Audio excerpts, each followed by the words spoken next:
आलोक वर्मा जी, अच्छा एक बात है, आपकी पार्टी भी है तो बड़ी कौतुक वाली पार्टी नहीं,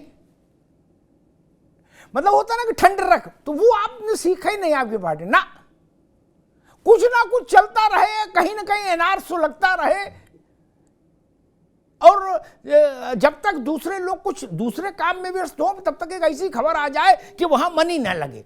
ये मुंबई में मान लो शांति से काम कर लेते तो आपको तकलीफ थी, सैकड़ों करोड़ रुपया खर्च हुआ मुंबई में, आना जाना, जहाज उड़े, तमाम 7 स्टार होटल, दिस दैट, लाभ लश्कर, आपने क्यों बत्ती लगा दी भैया?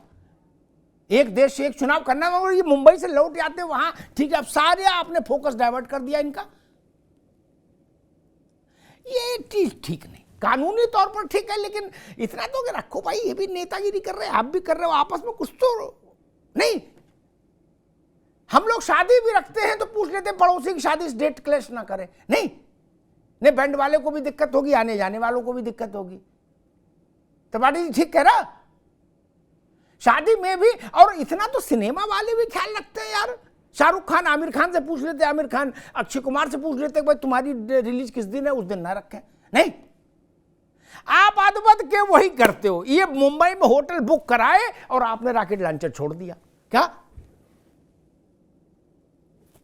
आलोक जी, अमिताभ भाई इनकी चिंता हो सकती है कि मीडिया फुटेज कैसे मिले, सोशल मीडिया में कैसे आए, कैसे अपनी बातें दुनिया को बताएं जिसको दुनिया सुनना नहीं चाहती। लेकिन जहां तक भारतीय जनता पार्टी का सवाल है, तो हम तो जो वादा लेकर के आगे बढ़े हैं, लेकर के हम आगे बढ़े हैं, हम उसी राह पर आगे बढ़ रहे हैं अमिताभ भाई जी। हेलो, आ रही आवाज, आ रही, बोलिए भैया जी। हमने तो अमिताभ भाई 370 का वादा किया था कि इसे हम खत्म करना चाहते हैं, हमने खत्म किया, इनको ये बेकरार हुए। हमने तो राम मंदिर का भी वादा किया था, इस देश का मसला था राम मंदिर, हमने कहा था कि अयोध्या में राम मंदिर अगर नहीं बनेगा तो आखिर कहाँ बनेगा।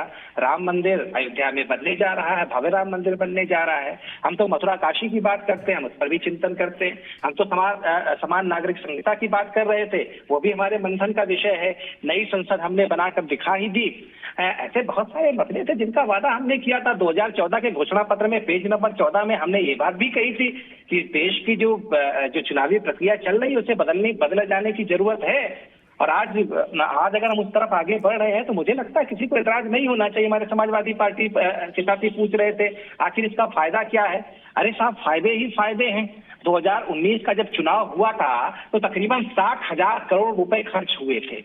और सबसे बड़ी बात है कि इस देश में कहीं ना कहीं किसी न किसी इलाके में कोई ना कोई चुनाव चलते रहते हैं। उसमें क्या होता है, आप भी डिस्टर्ब होते हैं, हम भी डिस्टर्ब होते हैं। मान लीजिए आप सत्ता में होंगे तो आप भी काम नहीं कर पाएंगे, हम सत्ता में होते हैं तो हम भी काम नहीं कर पाते। कहीं ना कहीं हमें इलेक्शन में जिताने के अभियान में लगना होता है। अरे साहब, देश और प्रदेश अगर आपको सत्ता सौंपता है तो ये चाहता है कि आप वहां पर स्थिर होकर के काम करें।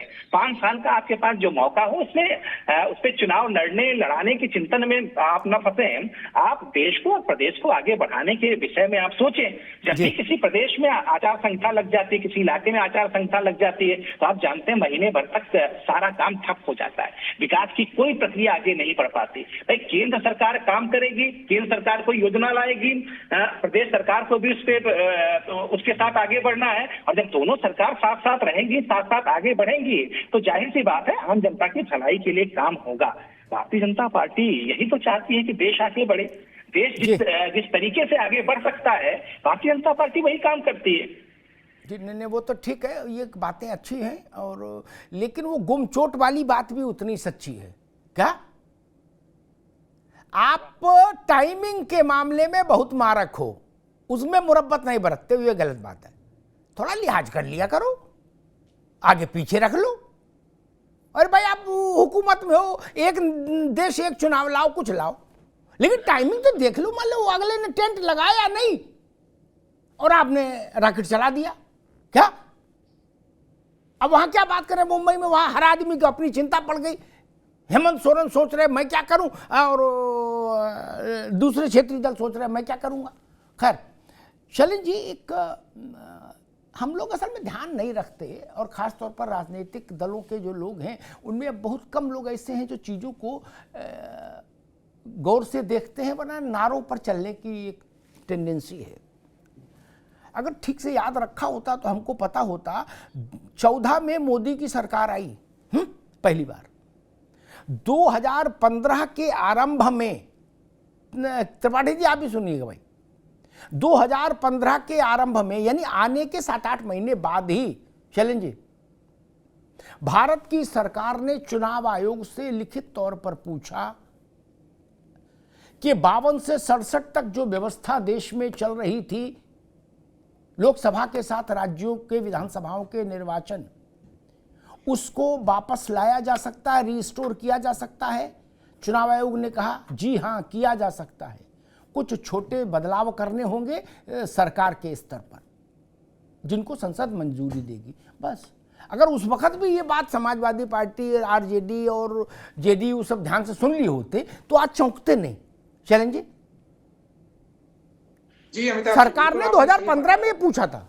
शैलेंद्र जी बिल्कुल, आपने बिल्कुल सही कहा जो आपने जो दिया। मैं इससे भी पूर्व में ध्यान आकर्षित कर दूं, ये विधि आयोग की 170वीं जो रिपोर्ट थी 1999 में, उसमें बाकायदा विधि आयोग ने एक और मसला था, नकारात्मक मतदान की व्यवस्था लागू करने की भी बात कही थी, जो कि ईवीएम में नोटा के तौर पर विकल्प आया है, जो कि बाद में सर्वोच्च न्यायालय के निर्देश पर यह विकल्प मतदाताओं को दिया गया।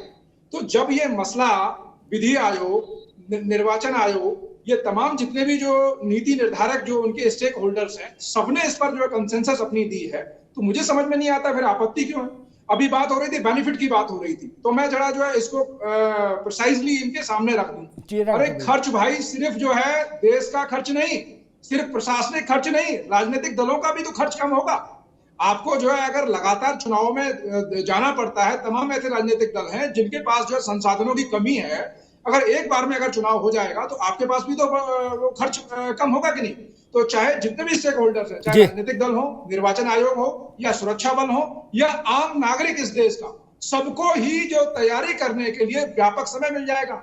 अभी एक मनोवैज्ञानिक तथ्य है कि अगर मान लीजिए आपको ये विकल्प दिया जाए कि आपको त्योहार आज से 5 वर्ष में इस तरह का त्योहार मनाना है, 5 साल में एक बार मनाना है, तो आप उसकी तैयारी बड़े ही अच्छी मनोदशा के साथ करेंगे। और मेरा ये मानना है स्पष्ट, मैं ये आकलन करता हूं, तो मतदान का प्रतिशत भी बढ़ जाएगा। जब सबको ये पता होगा कि चुनाव एक ही बार आना है, तो लोगों में जो है रुचि बढ़ेगी, भाई हमने वोट करना है। अभी क्या है कि हर 6 महीने में चुनाव रहता है, तो लोग कहते हैं अरे तो आता जाता रहता है। तो राजनीतिक व्यवस्था में जो लोगों की अभिरुचि कम हुई है, मैं स्पष्ट मानता हूं कि उसमें जो बढ़ोतरी होगी, तो इसको तो आप सभी को यूनानिमसली स्वागत करना चाहिए। और इसमें जो फायदे अधिक हैं, इसमें नुकसान जो मुझे लगता है वो नुकसान सिर्फ इनको तत्कालिक ये लग रहा है, ये इनकी रणनीतिक भूल हो सकती है। अरे भाई एक बात बताइए, क्या आप चुनाव पूर्व गठबंधन, आज तक जितने भी विपक्ष में दल है, कौन सा दल है जो लंबा जो है कई दशकों से गठबंधन के साथ आप हैं क्या? नहीं है। जब आप चुनाव होता है तब आके वो खड़े हो जाते हैं और वो सारा लेने का प्रयास करते हैं कि जो लोकतंत्र की हत्या हो रही है या फिर जो चीजें ठीक नहीं हो रही है। ये सब जो है अब कन्वेंशनल चीजें हो गई है। अब आपको जो नया मतदाता, युवा मतदाता है, जिसकी आबादी लगभग 65% है, आपको उसकी मनोदशा के हिसाब से आपको चीजें सोचनी पड़ेगी। और आप और एजेंडा को लेके आइए ना, जिन स्टेट्स में जो एग्जिस्टिंग अभी रुकिए, मैं त्रिपाठी जी के पास चलता। त्रिपाठी जी एक बात बताओ कि बाकी क्या मुद्दे उठने चाहिए, वो तो आप कही रहे हो, इंडिया मुंबई से भी आई है बात, सारे लोग नेताओं ने कही है, वो सब बातें ठीक हैं। लेकिन मोदी सरकार पर खास तौर पर को लेके ऐसा कहना कि अभी तो सोचा है होगा कि नहीं होगा, ये मुझे लगता है जोखिम भरी बात है, खतरा है इसमें। क्योंकि जब जब ऐसा कहा गया तब तब उससे ज्यादा हो गया। नहीं, केजरीवाल जी ने कहा था कि अध्यादेश कोई पास थोड़ी ना होगा, संसद में गिर जाएगा। वो ऐसा पास हुआ, डबल वोट मिल गए। क्या नहीं, 102 थे, 132 मिल गए, डबल ताकत से पास हो गया। वो हाय हाय हो रही। उनने कहा, अरविंद जी ने कहा कि भाई मनीष सिसोदिया कोई माइकल गिरफ्तार नहीं कर सकता, वो भगत सिंह है।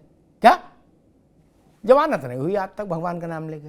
क्या बोले मंदिर नहीं बन सकता, मंदिर बन गया, जनवरी में लोकार्पण है। फिर कहा गया कि मोदी में अगर हिम्मत है तो 370 हटा के दिखा दे, खून की नदियां ना बह जाए। वहां कोको कोला तक नहीं बहा, नहीं शिकंजी तक नहीं गिरी किसी के गिलास से। नहीं, अब आप लोग करो ऐसा करके दिखा दें, मान लो कर ही देंगे तो क्या हो जाए, कर लेंगे। संसद के दोनों सदनों में उनके पास बहुमत है नहीं, तो सिवाय बाहर एएनआई को बाइट देने और प्रेस कॉन्फ्रेंस करने के अलावा और क्या हो सकता है विकल्प? त्रिपाठी जी। वो मैं समझ रहा हूँ उत्तर देंगे, लेकिन ये बात नहीं कि क्या आप जब उसे समझिए, भारत विविधताओं से भरा हुआ देश है और भारत में हर तरह की संस्कृति, हर तरह की प्राकृतिक स्थिति, हर तरह की व्यवस्थाएं हैं। जो व्यवस्था पंडित नेहरू ने शुरू की थी, आपने भी कहा कि पंडित नेहरू बहुत विद्वान थे, निश्चित तौर पर दुनिया का हर व्यक्ति स्वीकार करता है, लेकिन जब ये देखा कि भारत की विविधताओं को साथ लेकर चलना होता है और इसमें जब वन नेशन वन इलेक्शन होता है, तो इसकी सबसे बड़ी डीमेरिट एक ही है अमिताभ जी, बड़ी संजीदगी से मैं कह रहा हूं कि जो क्षेत्रीय अपेक्षाएं होती हैं, जो क्षेत्रीय आकांक्षाएं होती हैं, वो दब जाती हैं। यही गुमचोट है, यही गुमचोट है। नहीं, ठीक, अमिताभ इस जी पे आप चोट बोलो। है वहां, तो मैं बता रहा हूं कि चोट तो मोदी जी को बहुत तगड़ी लगी है। उनको समझ में आ गया है कि अब 10 साल उनके पूरे हो गए, जितने भी जुमले दिए थे उनके आधार पर, इसलिए रोज एक नया ऐसा जुमला ला रहे हैं। लेकिन अभी जब समय विपरीत हो तो सारे फैसले उल्टे पड़ते हैं, ये भी उल्टा पड़ेगा। त्रिपाठी जी, अच्छा एक बात और कह दें, ठीक है, लेकिन संजय जी 1 मिनट दे दीजिए। जी जी जी जी जी जी जी जी, इसमें कोई बात नहीं हो रही कि इससे डिमेरिट्स क्या क्या है। एक तो सबसे बड़ी समस्या यही कि फिर जो 140 करोड़ की जनता है वो सिर्फ एक मुद्दे पे वोट करने जा रही है, जिसमें उसका जो लोकतंत्र का असली अर्थ है कि हर लोकतंत्र के सिपाही, हर लोकतंत्र में नागरिक को अपनी समस्याओं के आधार पर वोटिंग का जो अधिकार मिला हुआ है, ऐसा वो सोचता है, उसको कहीं ना कहीं बाधित किया जा रहा है। इस आधार पर यह जो संघीय व्यवस्था की सोच है, ठीक है, संघीय व्यवस्था, ठीक है त्रिपाठी जी, आप विद्वान व्यक्ति हैं, लेकिन कई बार हम ऐसा बोल जाते हैं अपनी विद्वता में, तारिक भाई आपके पास आ रहा हूं, कि अपने बाबा पर ही लांछन हो जाता है हमारा बोला। क्या ये संघीय व्यवस्था, ये लोकतंत्र, ये संविधान, ये डेमोक्रेसी, हांगकांग, जापान, ये जवाहरलाल नेहरू को नहीं पता था? उनसे ज्यादा हमको पता है क्या? अरे वो तो बनवाए थे संविधान वो लोग, तो हमने आपने तो किताब लेके पढ़ी कि तारिक खान ने बनवाया था, कि हम अमिताभ बच्चन ने बनवाया था संविधान। वही लोग जो देश चला रहे थे उस वक्त वही संविधान लिखे थे भाई। उनको नहीं पता था संघीय का मतलब क्या है, फेडरल स्ट्रक्चर अंग्रेजी में कह दो, उनको नहीं पता था। 4 जनरल इलेक्शन देश में वो व्यवस्था चली, जिसको अब कांग्रेस कह रही है कि ये लोकतंत्र के मूल स्वरूप के खिलाफ है। तो ये तो डिमार्च है जवाहरलाल नेहरू के खिलाफ, निंदा प्रस्ताव है। यही बात भाजपा वाले बोल देते तो आप देश भर में मोमबत्ती लेके जुलूस निकालते, कहते भाजपा वालों को बताओ नेहरू जी का अपमान कर रहे हैं, और साथ में सपा वालों को भी ले जाते तुम भी मोमबत्ती जलाओ। नहीं, वो मन से नहीं जाते, लेकिन मजबूरी में तो जाते ही। सोचो सोचो भैया, बड़ी कठिन है डगर पर निकट की। आलोचना करते हो तो पंडित जी का चेहरा खराब होता है, ये भी मसला।